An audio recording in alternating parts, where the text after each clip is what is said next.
Hey, how's it going? In today's video, we have the Figure Standard Amplified Beelzemon from Bandai. Released in January of 2022, this kit cost me 75 bucks Canadian, plus tax. And though it's another Amplified Digimon kit, it is the first Digimon from the Demon Lords to receive a model kit.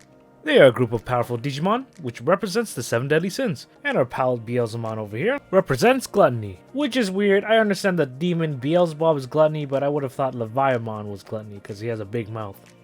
Whatever. Yeah, this is post-production Van here. I just want to let you know, be careful with this red ribbon over here. It tends to break quite a bit.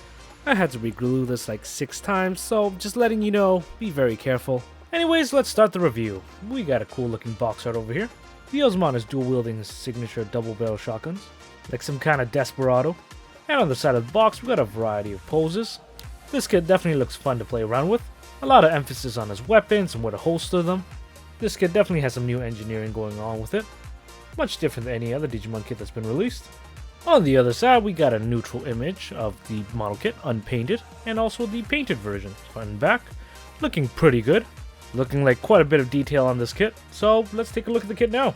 And here's what the Amplified Beelzemon would look like. Straight build, very minimal panel lining, only on the silver. I pretty much used up all the stickers, of which there's only a few, thank God. 3 of which are for the eyes, 2 orange stickers for the side of his head, and 2 stickers for his belt and his belt buckle. Not a lot of sticker usage, but this kit still looks absolutely sick. And if you're wondering, here it is next to the anime adaptation. You can see there's quite a bit of a design change, like with all Amplified kits. Though it might look different, I think the design doesn't stray too far from the original anime design. It just adds more detail onto this iteration. He's still very sleek, very slender, looks very cool, and I'm a little bit envious because of that cool slick jacket. But seriously, zooming in, you can see there's a pretty good amount of surface level detail. Just by looking at the torso alone, the textures on the jacket look very good. There's even extra cool molded on details like a zipper and belt buckle around the whole jacket and torso area. The different textures and surface level details pretty much just carries on to the whole design. Makes you forget that a lot of these parts are actually just one solid plastic piece. And coming down to his legs, everything is also textured, detailed as well. But you can also start seeing some seam lines in between the parts, especially on the legs. But those are mostly more noticeable on the gray parts, the blacks hide it pretty well. I also love the contrast between the black and the silvers, gold and grays. They look good. And man, I just love how sleek he looks. Very heavily, biker inspired to me. And moving to the head, you can see there's actually wires that you use. There's 2 types of wires, a smaller thin wire that goes around his head like here, and a slightly thicker wire for his tail, giving it excellent flexibility.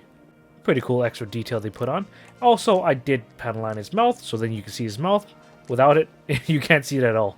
His hair is also very spiky and is made up of multiple pieces. Surprising, I know. And as we slowly turn to the back, there's also this cool little holster gimmick for the back to hold the guns. We'll take a look at that later on. And you can also probably see some nub marks on the guns. Yeah, the silvers and grays have some pretty bad nub marks. It makes it more noticeable because you can see the darker plastic underneath. But the black plastic is super sleek and you probably won't be able to see anything there. Overall, this iteration of Beelzemon looks really good. A very good redesign that doesn't stray too far from the original design. Just based on the appearance, I can't really complain about it. However, will that aspect still hold up for the articulation? Let's take a look. Alrighty, in terms of articulation, the head can move side to side this far. The neck itself is its own joint, so it's able to move separately as well. The head is able to tilt up and down this much. The head cannot do a full 360, but it can do a 180 no problem. And if you do try to do a 360, you might just behead poor Beelzemon. Shoulders are able to internally externally rotate this much. Perfect 360 rotation of the arm. This part on the shoulder is able to move back and forth. There's an adequate range of motion for the abduction and adduction. And while filming, I broke off this part of the ribbon, so yeah, be careful. Anyways, upper bicep rotation. Decent elbow bend. 360 rotation on the forearm. 360 rotation on the hands. And the thumb is on a ball joint. Moving on to the body, we got a pretty good range of motion for the side bend. Perfect 360 rotation of the torso. Minimal ab crunch and back extension. Coming around to the back, all 4 of these tubes are on a ball joint, so they have some minimal movement as well. They also serve as holstering one of the guns, but I'll be showing you that later. Coming down to the legs, we have a mediocre split. The armor design for the leg itself kinda runs into the hip, limiting its range of motion. But we got 360 rotation here. The leg joint is actually able to slide up and down. The leg is able to kick up this far, not that great because it runs into the hip again. And it's able to extend this far back, which is significantly better. Pretty good double jointed knee bend, though it doesn't look that great. Definitely could have hidden it better. There's no side to side ankle pivot here, but we got a pretty good 360. And if you're wondering, the spurs on the back of the feet can actually spin, so that's pretty cool. We also have excellent dorsiflexion and pretty good extension.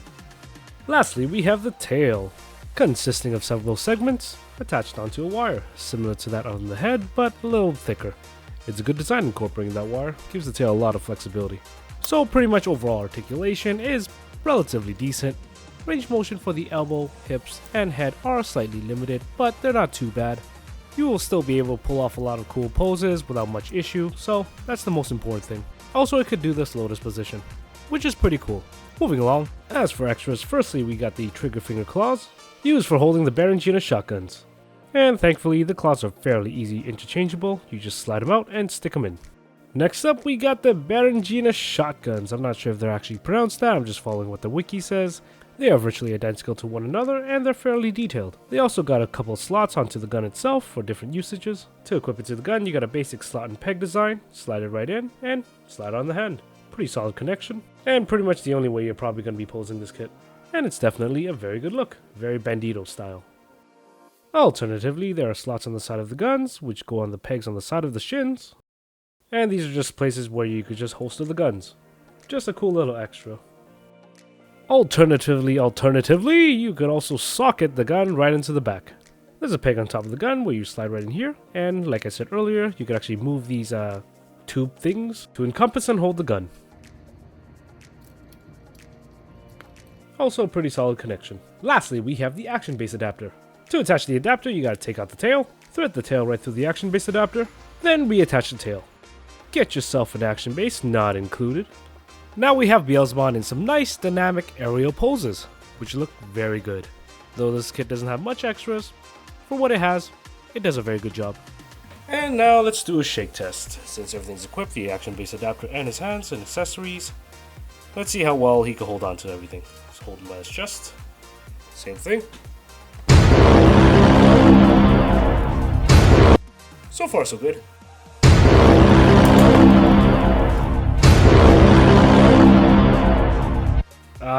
Pretty good end result. Only one hand falling off, but you know, that's not a big deal, that's easy to put on. Only having one part fall off is not that bad. Overall, pretty solid kit. And if you're wondering how big Beelzemon is, it's around 8 inches, or 20 centimeters, which is an average size kit. For some size comparison, here it is next to the entry grade ARC 782, master grade ARC 782, high-end master model Rev Raptor, Raven version, high-end master model Jaeger, 1/35th scale full mechanics Melus Kembu, a Donkey Kong Amiibo, a Haro, entry grade Doraemon, a lacrosse ball, a vacuum, and this thing that I stole off my girlfriend's desk. And lastly, here it is next to the 1:1 scale Suzuki Boulevard M109R. As for shelf presence, here it is next to the Galtmon, looking pretty good together, and yeah, not taking much space, but still noticeable. And so we've come to the end of the video. What are my final thoughts for this kit? Should you buy it? And I'd say if you like Beelzemon, this is a good buy. It's an easy build, very good looking kit, pretty fun to play around and pose with, and it's relatively solid. Though that doesn't mean this kit is perfect. There are some noticeable seam lines, some nub marks are pretty bad on the silver parts. You know that ribbon there, be careful, it's very brittle. And unfortunately, there isn't too much extras, hard to justify the price with that. But like I said earlier, if you're a fan of Digimon or Beelzemon, this is a pretty good kit. Hey, thanks for watching my videos, I hope you like it, I enjoy making it, let me know what you think. If you enjoyed this video, consider hitting the like and subscribe button, I would greatly appreciate it. And if you like some Zoids, Gunpla, or Digimon content, I got you covered. Thanks again for watching my video, take care, bye.